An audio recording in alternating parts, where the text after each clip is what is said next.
सोने की कीमतों में एक बार फिर तेजी लौटती हुई दिखाई दे रही है और इसी के साथ बाजार में सबसे बड़ा सवाल ये है कि क्या साल 2026 में गोल्ड प्राइस में आई बड़ी गिरावट अब खत्म हो चुकी है। क्या सोना एक बार फिर अपने बड़े बुल रन की शुरुआत कर रहा है। अमेरिका के जाने वाले शास्त्री पीटर स्चिफ ने सोने को लेकर ऐसा अनुमान दिया है जिसमें निवेशकों की दिलचस्पी बढ़ी है। स्टिफ का कहना है कि गोल्ड का करेक्शन अब खत्म हो चुका है और आने वाले समय में कीमत फिर से $5,000 प्रति आउंस के ऊपर जा सकती है। चलिए बात करते हैं कि पीटर स्टिफ को गोल्ड में क्या दिख रहा है, तेजी क्यों दिख रही है। चलिए विस्तार से इसी बारे में आज की वीडियो में बात करते हैं।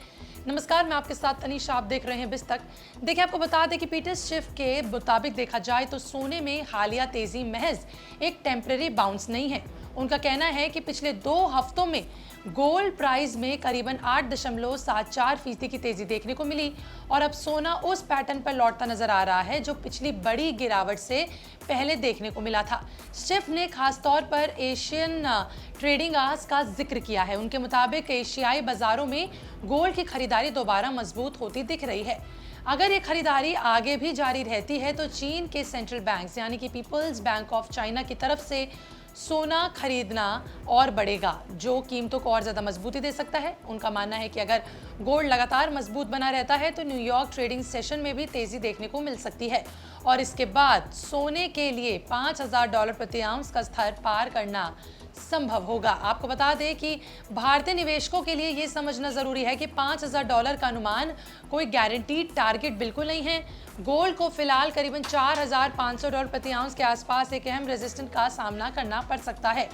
अगर गोल्ड इस स्तर के ऊपर मजबूती से टिकता है तो आगे की तेजी का रास्ता खुल सकता है। वहीं अगर $4,500 के आसपास सेलिंग प्रेशर आता है तो कीमत नीचे फिसलती है तो बाजार में एक बार फिर करेक्शन देखने को मिल सकता है। यानी फिलहाल गोल्ड के लिए $4,500 का लेवल बेहद जरूरी है। अब बात करते हैं भारतीय बाजार की। तो देखिए, इस खबर को लेकर जाने तक बात की जाए तो 5 अक्टूबर साल 2026 एक्सपायरी वाला सोना करीबन 0.34% की गिरावट के साथ 1.54 लाख प्रति 10 ग्राम के आसपास ट्रेड करता नजर आया। इसमें साफ है कि अंतर्राष्ट्रीय बाजार में गोल्ड की तेजी का असर भारतीय बाजार पर भी है, लेकिन घरेलू कीमतों में सिर्फ इंटरनेशनल गोल्ड प्राइस ही भूमिका नहीं निभाता। यहीं dollar rupee exchange rate, import cost, taxes, local premium, इसके अलावा मार्केट कंडीशन जैसे कई फैक्टर्स भी अहम होते हैं। इसीलिए अगर अंतर्राष्ट्रीय बाजार में गोल्ड $5,000 तक पहुंचता है, उससे ऊपर जाता है, तो भारत में इसकी कीमत भी मजबूत स्तरों से ऊपर जा सकती है। लेकिन घरेलू गोल्ड प्राइस कितनी होगी, ये सीधे सीधे $5,000 से तय नहीं किया जा सकता। सोने की मौजूदा तेजी भी अमेरिकी डॉलर की चाल भी जरूरी है। आमतौर पर जब अमेरिकी डॉलर कमजोर होता है तो डॉलर की कीमतें जो सोना है दूसरे करेंसीज रखने वाले निवेशकों के लिए सस्ता हो जाता है। इसमें गोल्ड की डिमांड को सपोर्ट मिलता है। इसके अलावा जब ग्लोबल इकोनॉमी, इन्फ्लेशन यानी कि महंगाई और जियोपॉलिटिकल सिचुएशंस को लेकर अनसर्टेनिटी बढ़ती है, तब भी निवेशक गोल्ड को एक सेफ हेवन एसेट के तौर पर देखते हैं। यही वजह है कि अमेरिका और ईरान के बीच तनाव, ब्याज दरों को लेकर अनसर्टेनिटी और ग्लोबल इकोनॉमिक रिस्क के बीच सोने पर नजर बनी हुई है। इस दौरान सोना और बिटकॉइन की परफॉर्मेंस ने भी बाजार का ध्यान अपनी तरफ खींचा है। हालिया अमेरिकी सीपीआई डेटा के बाद सोना करीबन 1.5% चढ़ा, जबकि बिटकॉइन करीबन 0.4% नीचे रहा। पीटर स्टिफ लंबे समय से सोने और बिटकॉइन को अलग अलग एसेट क्लासेस मानते आ रहे हैं। उनका कहना है कि दोनों एसेट्स अपने सामने इकोनॉमिक परिस्थितियां हमेशा एक जैसा प्रदर्शन करती हैं। हालांकि दूसरी तरफ बिटकॉइन और गोल्ड के बीच 90-डे कल्सरेशन फिर बढ़कर करीब 0.7% के करीब हो गई। इसका मतलब है कि हाल ही के दौरान में दोनों एसेट की प्राइस मूवमेंट के बीच संबंध फिर मजबूत हुआ है। सोने के लिए चीन की भूमिका भी बहुत जरूरी है, ये भी समझ लीजिए। अगर पीपल्स बैंक ऑफ इंडिया लगातार अपने सोने के रिजर्व को बढ़ाएगा तो इससे ग्लोबल डिमांड को सपोर्ट मिलेगा। इसके अलावा एशियन बायर्स की जो फिजिकल डिमांड है सोने को लेकर, उसकी कीमतों को लेकर, वो भी जरूरी है। यही वजह है कि Peter stiff Asian trading hours में सोने की मजबूती को बुलिश सिग्नल के तौर पर देख रहे हैं।